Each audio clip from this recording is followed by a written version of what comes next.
magpakailanman, magpakailanman.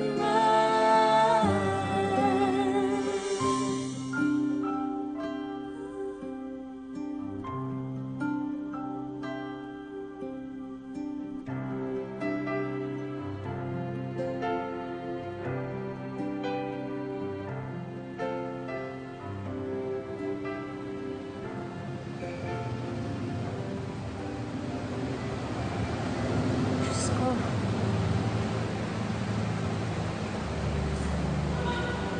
Sana patawarin mo lahat ng mga nagawa kong kasalanan.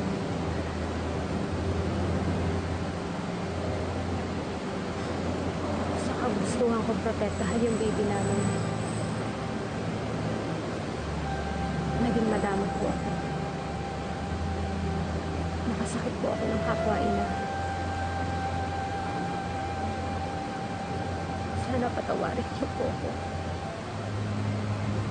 Sa lahat ng nagawa ko sa kanya.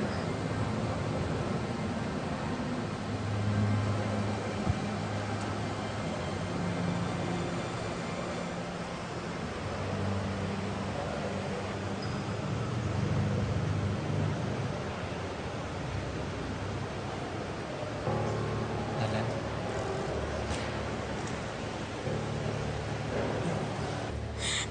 Diyos ko.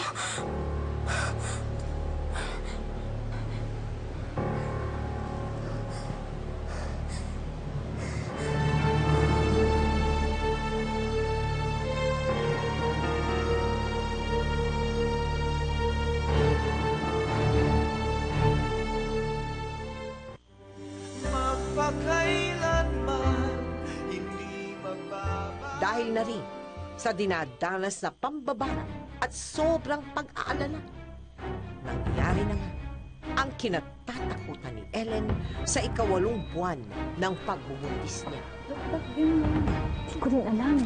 Ang daming uod. Sige, ilagay mo na doon.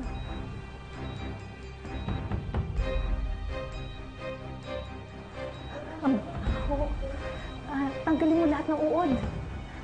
Grabe ang baho. Ano ba to? Ano nangyari dito?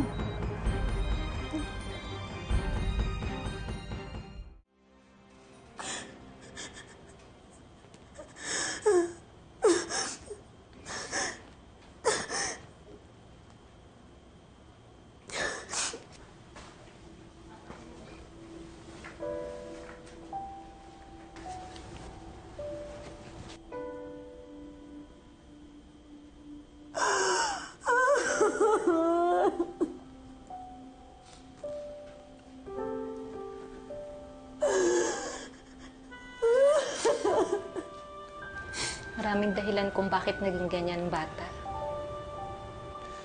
Alam namin kung anong dahilan, Doc. Pagbabayaran niya to. Pagbabayaran niya itong ginawa niya, Ellen!